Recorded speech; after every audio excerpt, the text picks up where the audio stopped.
Hello everyone. So when I started this channel, one of the videos that I posted was about the work visa options for UK. Explained about tier 2 general, tier 2 ICT and all of your visas. And I keep getting a few questions at least every day by email and in comments, and I keep replying to a lot of these comments. One of the commonly asked questions is about tier 2 ICT, intercompany transfer. People who are in tier 2 ICT will know that a few years back there was a rule change for tier 2 ICT where before that, people even who had come through tier 2 ICT like Indian software companies, they were given an ILR, indefinite leave to remain, after 5 years in UK, like any other immigration visa. But specifically for tier 2 ICT, there was a rule change that was made that you do not get an ILR if you are coming through a tier 2 ICT, and you have to go back after 5 years in UK if you have come through a tier 2 ICT. And the most common option of switching to a tier 2 general.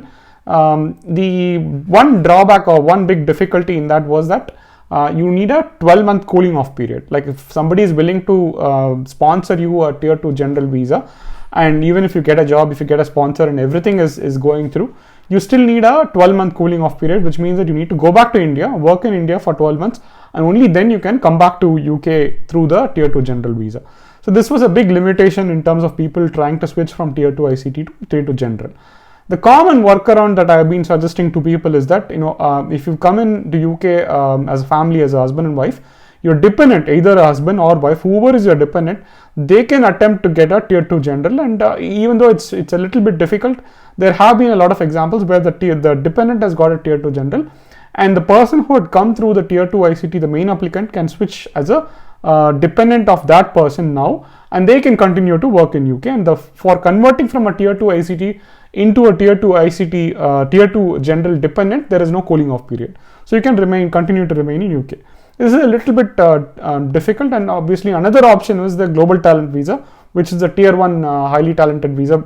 Again, this is extremely difficult. Like I had explained in the global talent visa details, there's a several step process where you need to get a endorsement from technician and so many other things that you need to do to be able to qualify for the global talent visa. So these were the few options that were commonly available. Now there is another option that I could think of, and I've been discussing with one of my viewers who have been commenting and exchanging emails on this topic, and this is how this context came into picture. So the option is, again, this is also based on the tier 4 rule changes. The option is, if again this is applicable for people who've come in here as a family, your dependent can start a university course, either a UG course or a PG course this year, and get a tier 4 visa, and you can switch to a tier 4 dependent. Switching to a tier 4 dependent does not have a cooling off period that I know of, which means that you can switch from a tier 2 ICT to a tier 4 dependent, and you can continue to work. You can continue to work for the same company also. And people who are starting their tier 4 courses here, 1-year courses this year, when you finish next year, in next year summer, the tier 4 post-study work visa rules have also changed, which means that you're eligible for a 2-year post-study work visa from next year. So anyone who starts a tier 4 university course this year, you have a 3-year visa option with the tier 4 university course, and then a 2-year post-study work visa. So which means that you can continue to work in the tier 4 dependent category for another 3 years, which then gives you a lot of opportunities, lot of possibilities, because in January next year, the points-based system visa is coming. So another commonly asked question is there a cooling off period if I switch from a tier 2 ICT to a points-based system visa?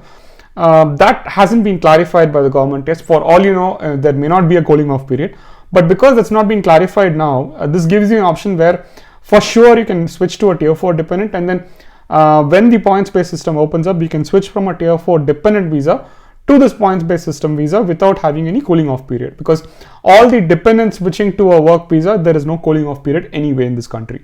So this is one option. Another option is you can stay as a dependent for the next 3 years, and they can get a points-based system. Whoever is starting the university course, be it the husband or the wife, they can obviously find a job or find a sponsor who's willing to give them a points-based system, and you can continue in the dependent visa, and thereby you can end up getting your ILR after 5 years from that point. So again, another issue is that people have been commenting saying, the people have been sending me mails saying that my tier 2 visa is ending this year, or it's ending before December of this year, which means that I may not be here even in UK when the points based system becomes eligible. So is there any option for me to extend my stay in UK to even understand whether I'm eligible for the points based system without going back to India? So obviously, because people have invested a lot in this country, right? When they come and work in this country for a few years, the kids might be going to school, they might have even bought a house, they might have invested a lot of time and energy in this country. So it's natural that they want to stay in this country for longer. So this is an option that I thought, again, like I said, it's based on a discussion that I had with one of my viewers, that I thought, and the tier 4 visa changes that are going to come into picture. Also, combined with the fact that if you had seen my English video on the tier 4 students who are going to come to UK, I had suggested that Chinese students, there are about 120,000 Chinese students come to UK every year. And this year it's expected to be a lot lesser because of coronavirus and COVID-19. Expected that international students will be a little bit lesser, which means universities will be more willing to accept new tier 4 students, especially people who are already in the country. They don't have travel restrictions, so universities will be more willing to accept more students, or to relax their entry criteria, and be probably more easier to get into a university and get into an admission, get an admission into a university if you're already in the UK.